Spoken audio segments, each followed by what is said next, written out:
नमस्कार, स्वागत है आप सभी का भारत तरंगी में। आज हम अपने क्लास में एक नए टॉपिक को स्टार्ट करने वाले हैं जिसका नाम है मेगालिथिक कल्चर। अगर देखा जाए पीटी और मेंस के पर्सपेक्टिव से तो ये पीटी के पर्सपेक्टिव से ज्यादा इम्पोर्टेंट है। इसमें कुछ जो फैक्चुअल डिटेल्स हैं वो अक्सर एग्जाम्स में और कई बार पूछे भी जा चुके हैं।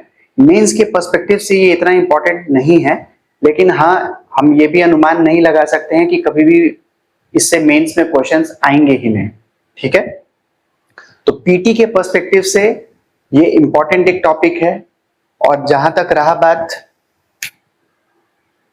अगर इसको हम बाइफरकेट करते हैं पीटी और मेंस के हिसाब से तो ज्यादा रेलेवेंट मान के चलिए 90% और 10% ये है, मेंस के लिए ये इंपॉर्टेंट है। पीटी में क्या है, अक्सर इसमें जो टर्म्स एंड जो टर्मिनोलॉजी है, टर्म्स या फिर टर्मिनोलॉजी, ये अक्सर एग्जाम्स में इस टॉपिक से पूछे गए हैं। ठीक है, अब हम आज के क्लास में हम समझेंगे कि क्या है आखिर ये मेगालिथिक कल्चर और कैसे इसे पढ़ना चाहिए। तो सबसे पहले मैं आपको इसका एक ब्लूप्रिंट दे देता हूं कि इस टॉपिक को आपको किस तरीके से प्रिपेयर करना है ताकि आपको आसान हो जाएगा। इस टॉपिक को बेसिकली अगर एग्जाम के पर्सपेक्टिव से देखा जाए तो 3 ब्रॉड कैटेगरी में इसे बांटा जाएगा। ठीक है, सबसे पहला तो है कि व्हाट इज मेगालिथिक। आखिर इस वर्ड से आप समझते क्या है, तो आपको इसके जनरल फीचर्स के बारे में जानना है। जनरल फीचर्स को समझना है। ठीक है, फिर आता है इसके टाइप्स या फिर इसके वैरायटीज या इसके फॉर्म्स। ठीक है, ये इसका सेकंड होगा। और तीसरा होता है सिग्निफिकेंस, जो कि आपके मेंस के पर्सपेक्टिव से आपसे अगर क्वेश्चन अगर पूछा गया तो इससे क्वेश्चन आ सकता है। और ज्यादा से ज्यादा ये 10 मार्कर का क्वेश्चन बनेगा कि मेगालिथिक कल्चर का क्या सिग्निफिकेंस है, आप इससे क्या समझते हैं, प्रेजेंट टाइम में इसके क्या रेलेवेंट और कॉन्टेक्स्ट है। तो यहाँ पर आपको सिग्निफिकेंस देखने को मिलेगा। तो 3 ब्रॉड कैटेगरी में हमें इस चीज को पढ़ना है। अगर आप ये एक माइंड मैप बना लेंगे तो इससे आप सभी को आसान होगा कि जब भी आप रिवाइज करने जाएंगे, जब आप लास्ट मोमेंट में रहेंगे तो आपके सामने एक फ्रेमवर्क रहेगा कि हम मुझे कैसे पढ़ना है और कैसे याद करना है। ठीक है, चलिए अब एक एक करके हम फर्स्ट पार्ट को डील करते हुए चलते हैं।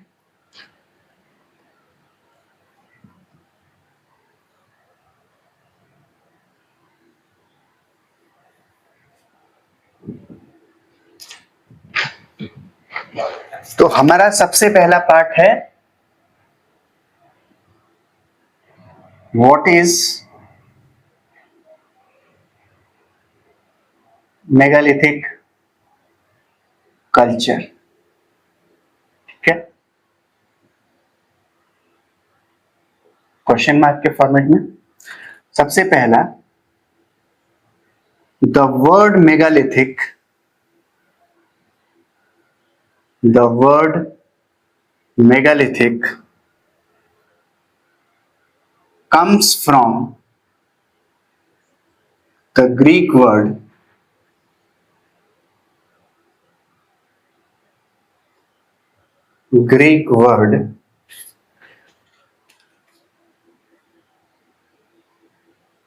mega means great or big, and lithos आप सभी जानते ही होंगे जिन्होंने भी प्री हिस्टोरिक कल्चर को पढ़ा होगा। लिथोस या फिर लिथिक जो होता है, it means stone.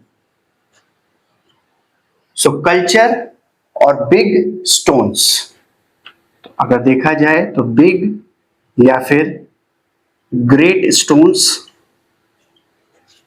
Is meant to megalithic. जब भी हमारे सामने ये वर्ड आएगा, मेगा यानी कि बड़ा, लिथिक यानी कि बड़े पत्थरों का एक कल्चर।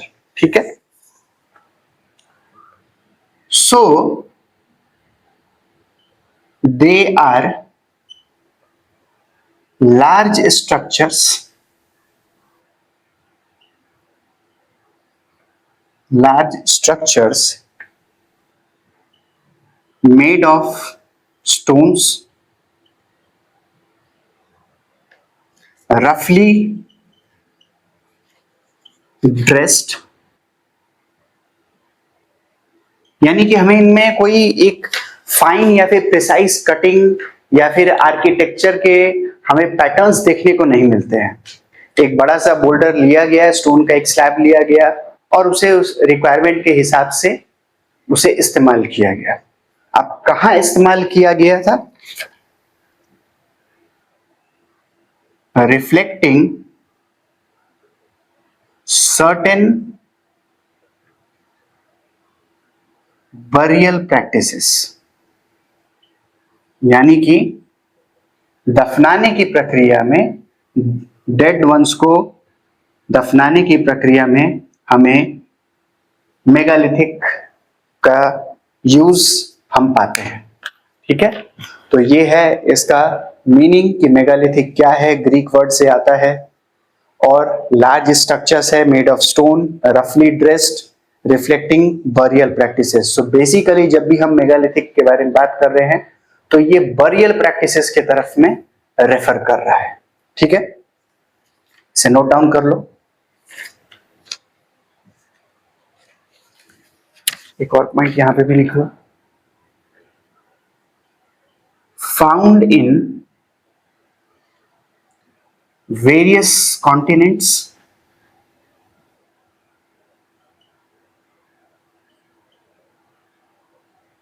जैसे Asia, Europe, Africa and America. तो ये इसके वाइड ज्योग्राफिकल डिस्ट्रीब्यूशन को डिनोट करता है कि ये सिर्फ इंडिया में ही पाए जाने वाला कल्चर या फिर एक प्रैक्टिस नहीं था, बल्कि हमें एंशिएंट टाइम में लगभग सारे जो भी डोमिनेंट कॉन्टिनेंट्स हुआ करते थे वहां के सोसाइटी में, वहां के आर्कियोलॉजिकल रिकॉर्ड्स में हमें इनका एविडेंस जो है वो दिखाई देता है। ठीक है, फाउंड इन वेरियस सब continent reflecting it's geographical spread. ठीक है, एक बार लिख लो पूरा इसे।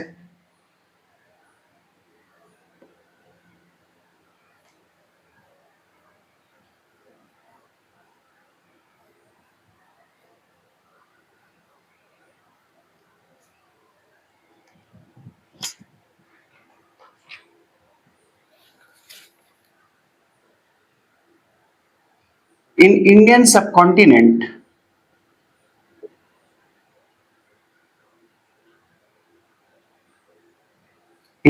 subcontinent, they are found in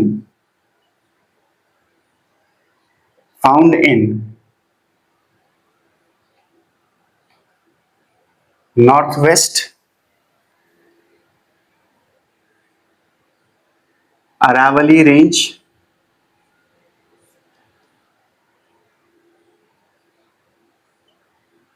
Deccan Plateau, Vindhyas and far south,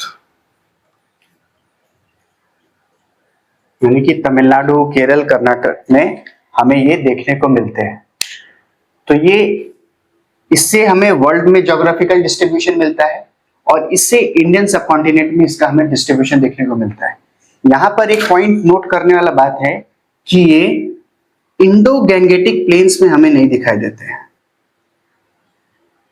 Indo Gangetic plains में नॉट फाउंड। ठीक है, तो हो सकता है कि एग्जाम्स में आपसे पूछा जा सकता है, आपको इसमें से 4 ऑप्शन दे दिया जाएगा, 3 ऑप्शन इसमें से और एक ऑप्शन ये देके, और इसमें पूछ दिया जाएगा कि हमें मेगालिथिक कल्चर हमें कहां पर नहीं देखने को मिलते हैं। तो याद रखना कि अभी प्लेन्स जो है, खास करके जो इंडो गैंगेटिक प्लेन्स है, हमें यहाँ पर नहीं दिखाई देता है कि मेगालिथिक कल्चर का प्रेवलेंस है। हो सकता है अभी तक हम जितने डिस्कवरीज हुए हैं उनमें नहीं मिला हुआ है, but at a later point of time में अगर मिल जाए देन इट विल बिकम, लेकिन लार्जली अभी इसका प्रेजेंस जो है वो इंडो गैंगेटिक प्लेन्स में हमें नहीं दिखाई देता है। ठीक है, चलो आगे बढ़ते हैं।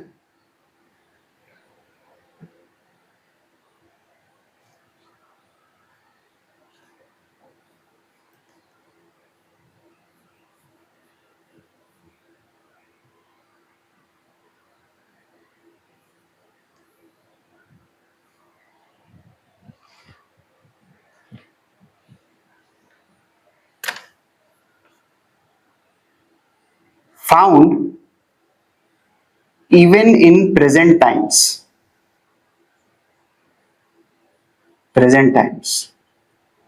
यानी कि ये जो प्रैक्टिस है मेगालिथिक कल्चर का, ये आज भी हमें देखने को मिलता है इंडिया में। कहां पर? Tribal communities of Khasis of Assam and Mundas of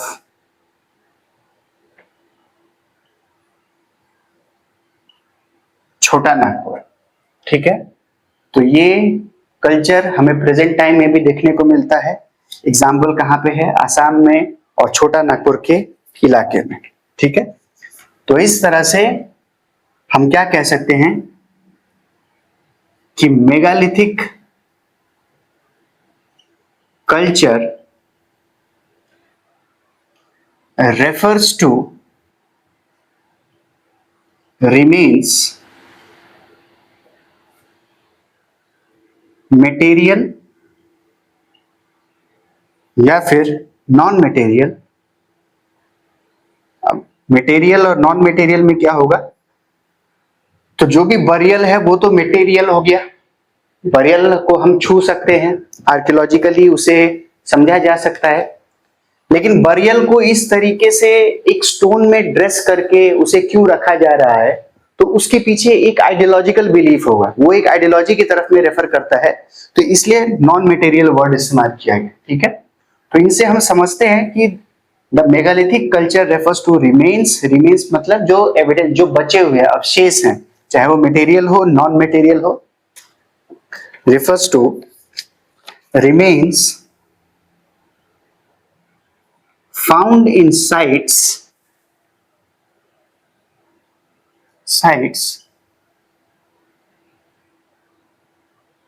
associated with them। ठीक है, तो इस तरह से एक डेफिनेशन जो है मेगालिथिक कल्चर्स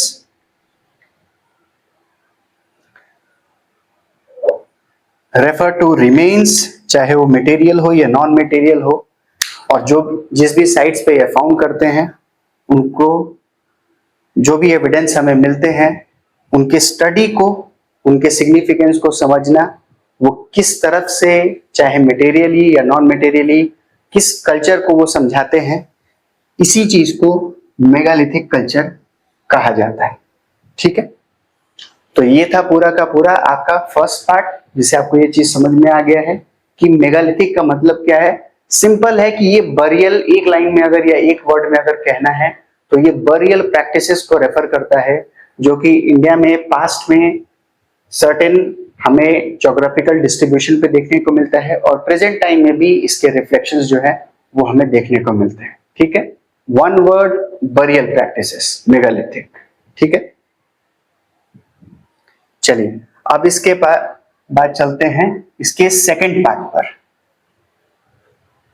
सेकंड पार्ट में क्या है, जहां हम इसके टाइप्स और इसके वैरायटीज को पढ़ेंगे। आर्कियोलॉजिस्ट ने जब इन सारी चीजों को देखा, जब इनको स्टडी किया, तो पाया कि ये कोई होमोजीनियस पैटर्न से या होमोजीनियस तरीके से जो बरियल प्रैक्टिसेस जो हमें देखने को मिलता है वो इसमें कोई होमोजीनिटी नहीं था, बल्कि इसमें हेट्रोजीनियस फीचर है। डाइवर्स तरीके से बरियल्स को बनाया गया है, रखा गया है, ठीक है, तो वो हमें पढ़ना है, that is reflected in the time, ठीक है।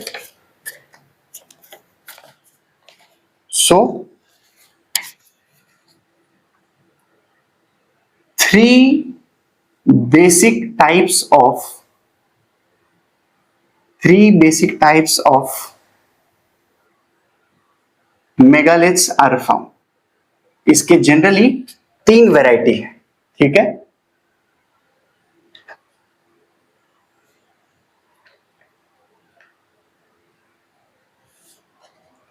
सबसे पहला चेम्बर टूम्स, यानी कि जो बरियल्स किया गया है उसमें चेम्बर, जो डेड बॉडी को जो रखा गया है उसे चेम्बर में रखा गया है, एक चेम्बर में बना के रखा गया है, ठीक है। कुछ ऐसे हैं जो कि अनचेम्बर्ड है, अनचेम्बर्ड टूम्स है, एज इट इज उन्हें रख दिया गया है। और कुछ ऐसे मेगालिथिक हैं जो कि बरियल्स के साथ में एसोसिएटेड ही नहीं, ठीक है। अभी तक हमने मेगालिथ में क्या समझा था कि वो बरियल प्रैक्टिसेस को दिखा रहे हैं, लेकिन एक मैंने ये भी बात कहा था कि यहाँ पर हेट्रोजिनिटी है, तो ऐसे ही मेगालिथ हैं जिसमें कोई बरियल है ही नहीं, ठीक है। आगे समझेंगे कि क्या है। सबसे पहले हम पढ़ते हैं चेम्बर टूम्स को। अब चेम्बर टूम्स को भी जब हम पढ़ते हैं तो इसके 3 फॉर्म है, ठीक है। चेम्बर टूम के हमें 3 फॉर्म देखने मिलते हैं। सबसे पहला सिस्ट, ये वर्ड्स जो है जो मैं लिखवाऊंगा, ये वर्ड्स पीटी के पर्सपेक्टिव से ज्यादा इंपॉर्टेंट है, यही चीज डायरेक्टली आपसे पूछा जा सकता है, ठीक है। सिस्ट, डॉल्मेनॉइड सिस्ट और डॉल्मेन। सिस्ट क्या होता है? when chamber is underground,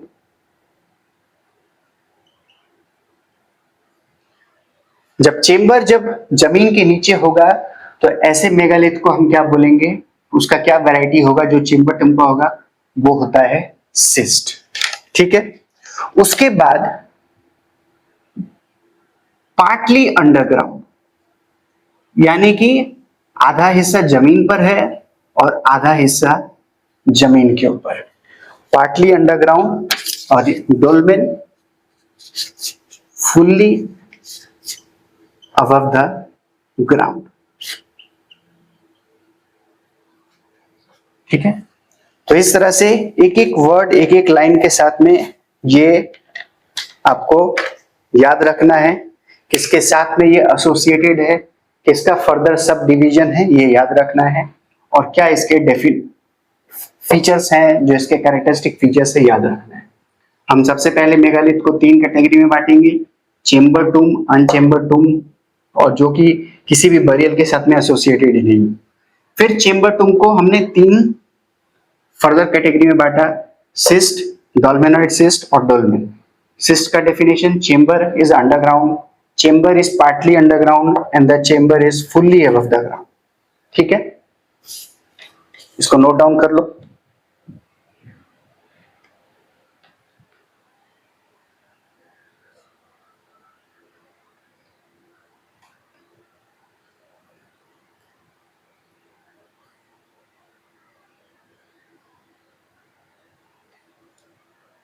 अब इसके जो है एग्जाम्पल्स हमें देखने को कहाँ मिलते हैं, ये जो चेम्बर्ड वाले जो टूम थे खास करके, इसका एग्जाम्पल आपसे भी पूछा जा सकता है। इसका एग्जाम्पल्स है जो कि टॉपिकल्स, ये सीधे सीधे इन टर्म्स को आपसे पूछा जा सकता है। ट्रोपिकल्स का मतलब होता है हैट स्टोन्स, यानी कि हैट के प्रकार का स्टोन्स है। कुदाइकल्स, अम्ब्रेला स्टोन्स, फाउंड इन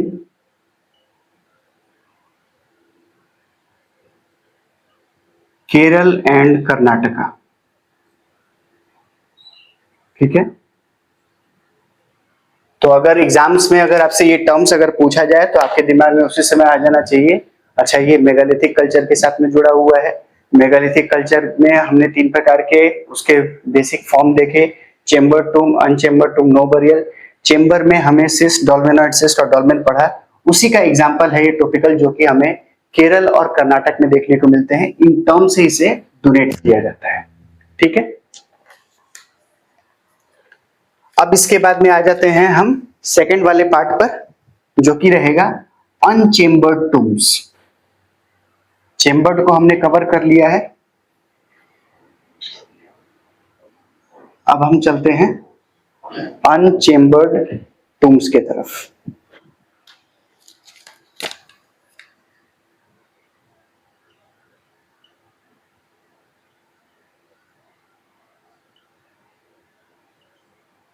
अनचेम्बर्ड टूम्स, अनचेम्बर्ड टूम्स को भी 3 ब्रॉड कैटेगरी में बांटा गया है। ठीक है। सबसे पहला है पिट बरियल,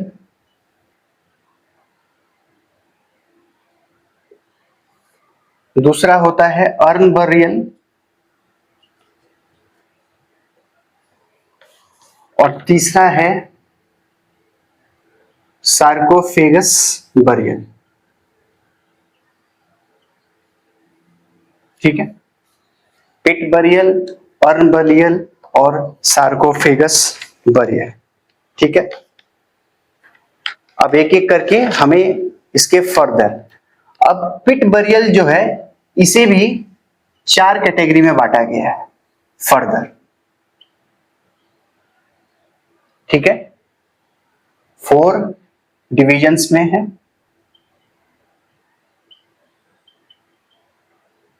अनचेम्बर टूम्स को पहले 3 कैटेगरी में बांटा गया, फिर पिट बरियल को जो है वो 4 डिविजन्स में बांटा गया है। इसे मैं ऊपर लिख देता हूं। ठीक है।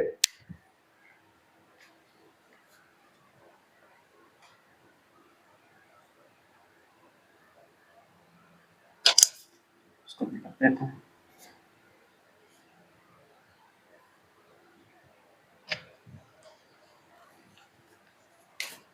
ये वाला जो है इसको मैं ऊपर लेके आता हूं। ठीक है।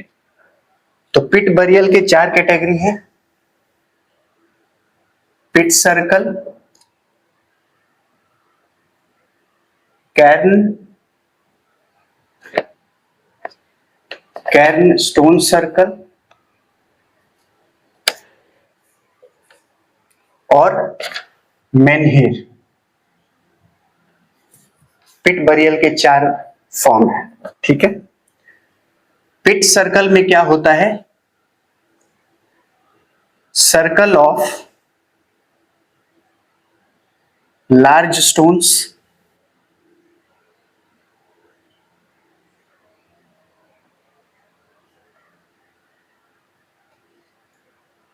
कैर्न में है heap of large stones piled on top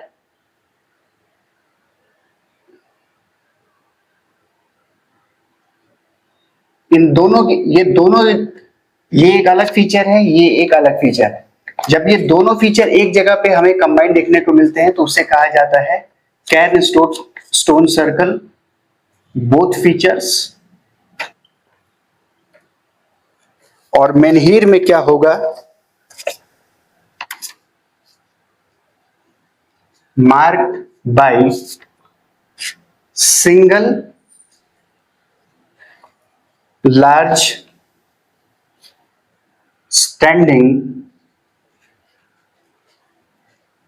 stone slab. ठीक है। अब मैं इसको समझा देता हूं। ये वाला पार्ट इसको मैं मिटा रहा हूं, ये नोट डाउन कर लेना आप लोग।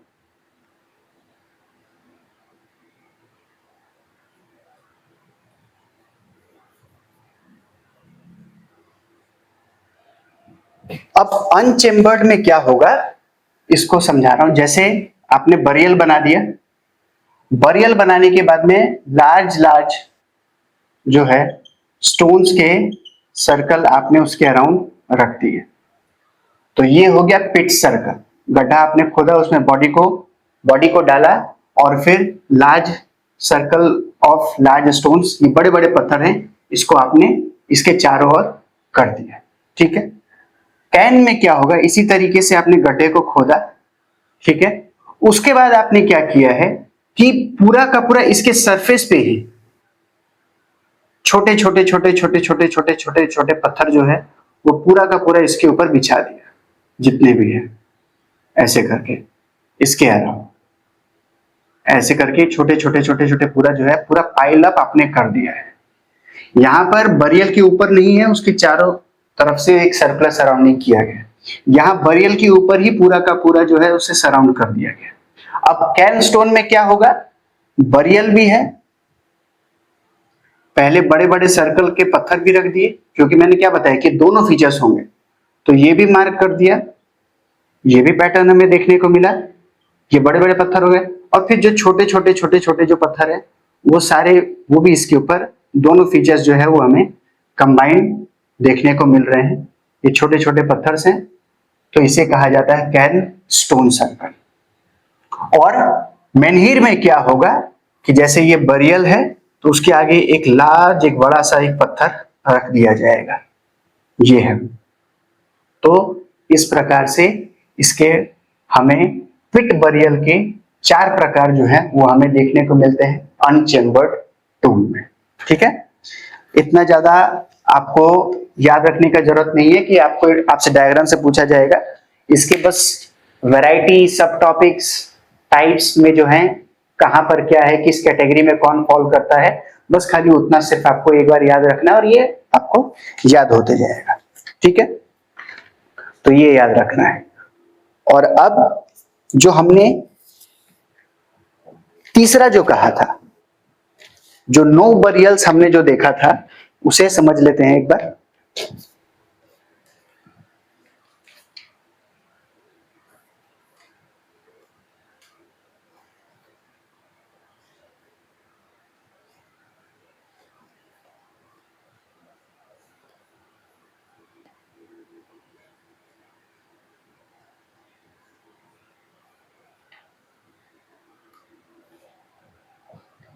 तो जो 9 बरियल वाला जो था वो बेसिकली 9 बरियल वाले जो मेगालिथ थे वो एक मेमोरियल के तौर पर थे। मेमोरियल क्या होता है कि किसी की याद में, कोई इंपॉर्टेंट पर्सन हो सकता है या कोई फैमिली का कोई इंपॉर्टेंट पर्सन रहा होगा, हो सकता है कोई चाइल्ड रहा होगा, अचानक से उसका डेथ हो गया, कोई फैमिली मेंबर इंपॉर्टेंट हो सकता है उसका डेथ हो गया, तो वहां पे हमें कोई बरियल तो नहीं देखने को मिल रहा है, लेकिन किसी के याद में आपने एक ऐसा एक स्टोन जैसा एक चीज को खड़ा कर दिया है या फिर उसका एक सर्कुलर स्ट्रक्चर बना दिया है, डिफरेंट स्ट्रक्चर हो सकते हैं, बना के एक मेमोरियल के तौर पर रखा गया है। तो ये भी हमें मेगालिथिक में उसके एक थर्ड पार्ट में देखने को मिलता है। ठीक है।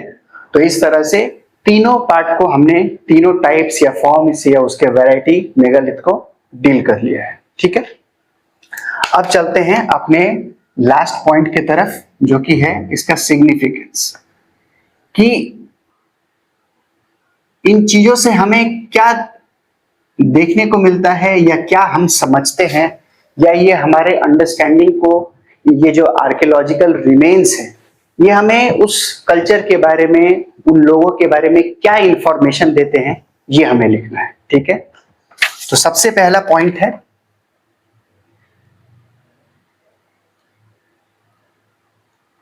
important part of their lives and belief system and belief system of the people। अपने फैमिली के साथ में, जिस ट्राइब के साथ में वो जुड़े होंगे या जिस जगह के साथ में वो जुड़े होंगे, जो जो इम्पोर्टेंट उनके फैमिली मेंबर्स होंगे, तो ये दिखाता है कि उनको होमेज पे करने के लिए या एक ही जगह पे पूरे के पूरे फैमिली मेंबर्स को, अपने पूरे के पूरे क्लैन को दफनाने के लिए, एक जगह रखने के लिए इन सारी चीजों का इनोवेशन किया गया होगा। तो उनके लाइफ को भी दिखाता है और उनके बिलीफ को भी दिखाता है। ठीक है। दूसरा, these burials are located in a separate area. Separate area, unlike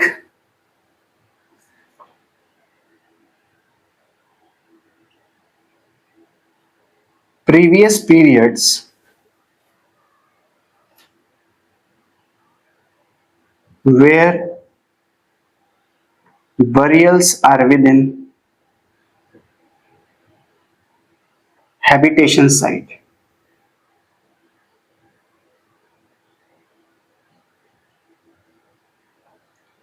तो हमें क्या देखने को मिलता है, जब हमने हड़प्पन सिविलाइजेशन में भी देखा था और स्टोन एज में भी हमने ये चीज पढ़ा है कि जब भी हम बरियल्स को देखते थे तो वो अपने घर के विसिनिटी में ही, चाहे कोर्टयार्ड हो गया या बैकयार्ड हो गया, उसी में अपने जो फैमिली के जो मेंबर्स होते थे उनको दफनाया करते थे।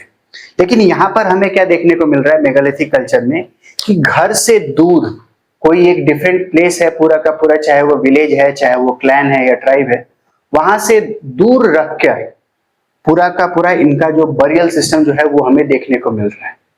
तो ये आज के साथ में थोड़ा हमें नजदीकी दिखाने का कोशिश करता है कि ये कल्चर जो है ये प्रोमिनेंट है।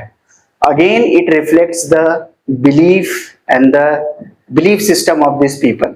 अब कुछ भी हो सकता है, मल्टीपल इसके एक्सप्लेनेशंस हैं, जैसे ये अज्यूम करना कि स्पिरिट का कुछ इन्फ्लुएंस होगा, डेड वन से हमें कुछ डिस्टेंस मेंटेन करके रखना चाहिए। तो ऐसे कई सारे पॉसिबिलिटी ऑफ एक्सप्लेनेशंस हैं जो कि प्रेजेंट टाइम में हम पाते हैं, तो उनको हम एक पैरेलल तौर पर देख सकते हैं। ठीक है। तो यहाँ पर एक इंपॉर्टेंट फीचर ये है कि प्रीवियस टाइम में burials with in the settlement हुआ करते थे, अभी जो है सेटलमेंट से दूर होकर कहीं किसी सेपरेट एरिया पर हमें ये सारे मेगालिथिक कल्चर्स के बरियल देखने को मिल रहे हैं। ठीक है।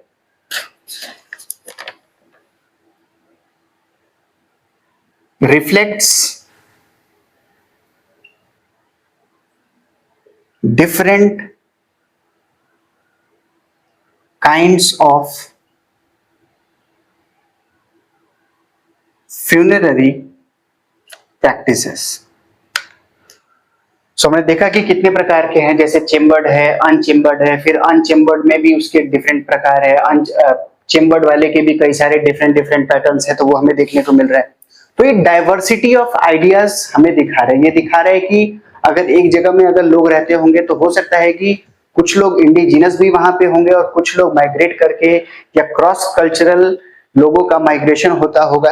ये सारे चीज डिफरेंट फ्यूनरी प्रैक्टिसेस से हमें दिखाई देता है, या विद इन द एक कल्चर के अंदर ही या ट्राइब के अंदर ही डिफरेंट फेथ और डिफरेंट बिलीफ सिस्टम एग्जिस्ट करता होगा। ठीक है। तो ये different kinds of funerary practices different belief system को रिफ्लेक्ट करता है। ठीक है।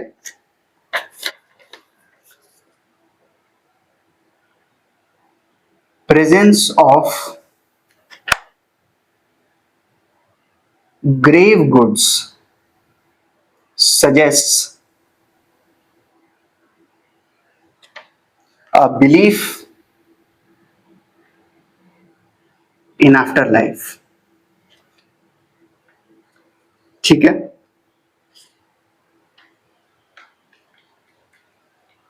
तो ये भी एक इंपॉर्टेंट फीचर है कि हमें उनके ग्रेव्स में गुड्स दिखाई देते हैं।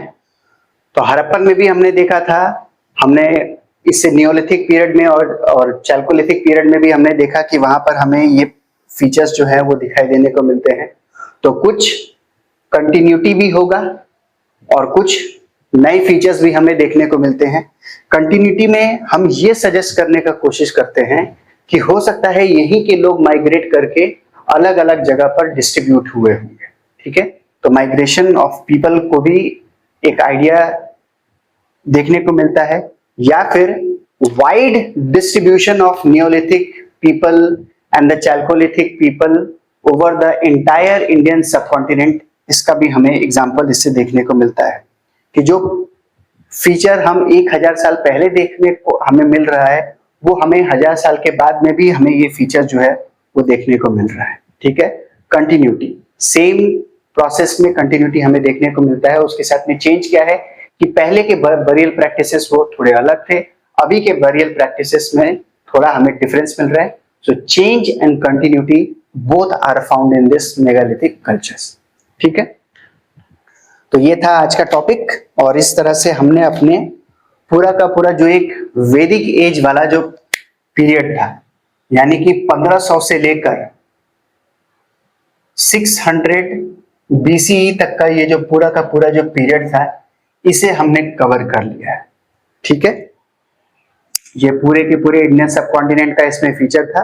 अब इसके बाद से हम नॉर्थ 600 BCE से स्टार्ट करते हुए नॉर्थ इंडिया के पॉलिटिकल फॉर्मेशंस के तरफ में चलेंगे। ठीक है, तो सिग्निफिकेंस को याद रखो इस टॉपिक में, और खास करके जो पहले जो टर्म्स जो थे, जो इसके टाइप्स थे, इनके डिफरेंट डिफरेंट फॉर्म्स थे, वो ज्यादातर पीटी के पर्सपेक्टिव से इंपॉर्टेंट है।